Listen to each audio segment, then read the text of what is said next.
Good morning या कहूँ good evening everyone. आप सभी का हमारे यूट्यूब चैनल पर स्वागत है। तो आज हम manga the fragrant flower blooms with dignity में आगे की स्टोरी को कवर करेंगे। एंड इन दिस पार्ट हम मिलेंगे इस स्टोरी की सेकंड मेन फीमेल कैरेक्टर से। पर अगर आपने इस बेहतरीन स्टोरी की शुरुआत के पार्ट्स नहीं देखे हैं तो उसका लिंक नीचे डिस्क्रिप्शन में दिया गया है, आप उसे वहाँ से चेकआउट कर सकते हैं। So let's begin. सबसे पहले हम रिंतारो और उसके दोस्तों को देखते हैं जो कि गर्मी से बेहाल क्लासरूम में बैठे हो। तो रिंतारो के इन तीनों दोस्तों से तो हम पिछले चैप्टर में मिल ही चुके हैं, जिनका नाम उत्सुमी, नात्सुजावा और योरिता है।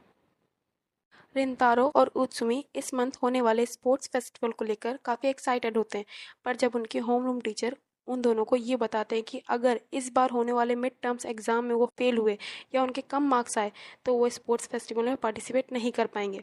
ये सुनकर दोनों के होश उड़ जाते हैं, खासकर उत्सुमी के, जैसा कि आप देख ही सकते हैं। उत्सुमी इस बात से काफ़ी टेंशन में आ जाता है और नात्सुजावा से उसको टीच करने को कहता है। एंड इस बात पर दोनों में आर्गुमेंट होने लगता है। रिंतारो वागुरी-सान को मैसेज करके पूछता है कि आज हमारी बेकरी में डिस्काउंट है, तो क्या वो आना चाहेंगी। पर वागुरी-सान रिप्लाई करती है कि आज वो थोड़ा बिजी है तो वो नहीं आ पाएगी। अगले सीन में रिंतारो और उत्सुमी स्टडी के लिए लाइब्रेरी जाते हैं, जहाँ रिंतारो की नज़र वागुरी-सान पर पड़ती है जो कि अपनी एक फ्रेंड के साथ पढ़ रही होती है। रिंतारो बिना उसके सामने आए लाइब्रेरी में थोड़ी देर तक पढ़ता है और फिर उसके बाद एक बेंच पर बैठकर क्वेश्चंस को सॉल्व करने लगता है। जरा ही देर में वो थक कर वहीं लेट जाता है। कुछ देर बाद वहाँ बागुरी सान आती है और उससे पूछती है कि वो यहाँ स्टडी कर रहा है क्या। तब वो जवाब देता है हाँ, उसे कुछ क्वेश्चंस को सॉल्व करने में परेशानी हो रही थी। फिर बागुरी सान उन क्वेश्चंस को सॉल्व करने में उसकी हेल्प करने लगती है।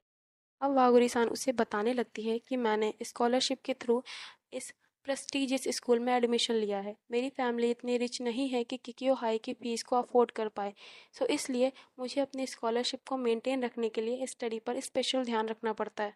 वागुरी सान की बातें सुनकर रिंतारो सोचता है कि जब भी वो उससे मिलता है हर बार उसे उसके बारे में और जानने को मिलता है। वो दोनों आपस में बात कर ही रहे होते हैं कि तभी यहाँ हमारी second main female lead character की एंट्री होती है।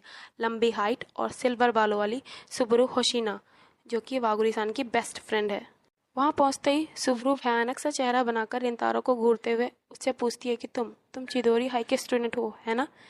आज के बाद तुम काओरू को यानी वागुरी-सान से दूर रहना।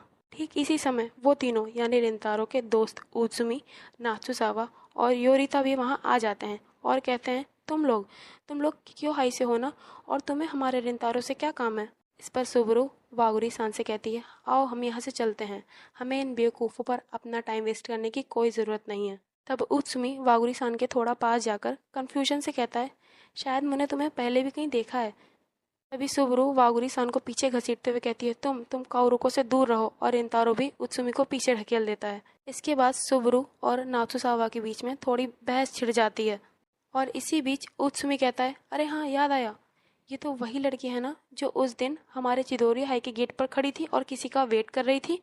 इस तरह सिचुएशन को बिगड़ता देख रिंतारो बोल पड़ता है कि उसी ने वागुरी-सान को बुलाया था और इसीलिए वो दोनों साथ थे। अब उत्सुमी वागुरी-सान से उस दिन उसके अजीब बिहेवियर के लिए उनसे माफ़ी मांगता है। तभी वागुरी-सान भी उन सभी से सॉरी बोलती है इन सारी प्रॉब्लम्स के कारण। कहती है कि ये सारी मिसअंडरस्टैंडिंग केवल उसी के कारण हुई है। एक किकियो हाई की स्टूडेंट को चिदोरी हाई के लड़कों माफ़ी मांगता देखकर वो तीनों शॉक्ड हो जाते हैं। सुबरू काओरुको को ये सब करने से मना करती है, पर वागुरी-सान सुबरू से भी उन सभी से सॉरी बोलने को कहती है, पर सुबरू वहाँ से बिना कुछ कहे जाने लगती है और वागुरी-सान भी उन सभी को बाय बोलकर सुबरू के पीछे पीछे चली जाती है। अपने स्कूल यानी किकियो हाई में पहुँचने के बाद सुबरू वागुरी-सान से पूछती है तुम उस ब्लॉन्ड हेयर वाले चिदोरी हाई के स्टूडेंट को जानती हो, है ना। आखिर वो किस टाइप का पर्सन है और तुम्हारी उससे दोस्ती है क्या।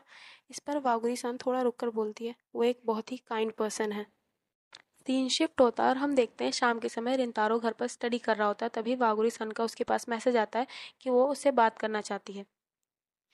फिर वो उसे कॉल करती है और वो सुबरू के बर्ताव को लेकर उससे माफ़ी मांगती है और आज जिस तरह से रिंतारो ने उसके लिए स्टैंड लिया उसके लिए वो उसे कूल कहती है, जिसे सुन रिंतारो थोड़ा शर्मा जाता है। वागुरी-सान रिंतारो से पूछती है कि वो उसकी ओर इतना पोलाइट क्यों है। शायद इसलिए क्योंकि वो एक रेगुलर कस्टमर है उसकी बेकरी पर। इस बात पर रिंतारो मन ही मन सोचता है कि वागुरी-सान अब भी उसे बस एक बेकरी के एम्प्लॉय के रूप में ही देखती है।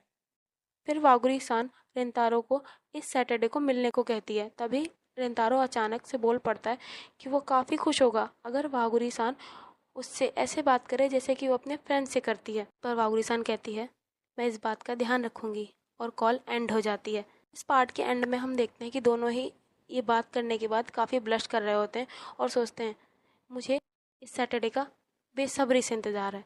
और यहीं पर ये पार्ट एंड हो जाता है।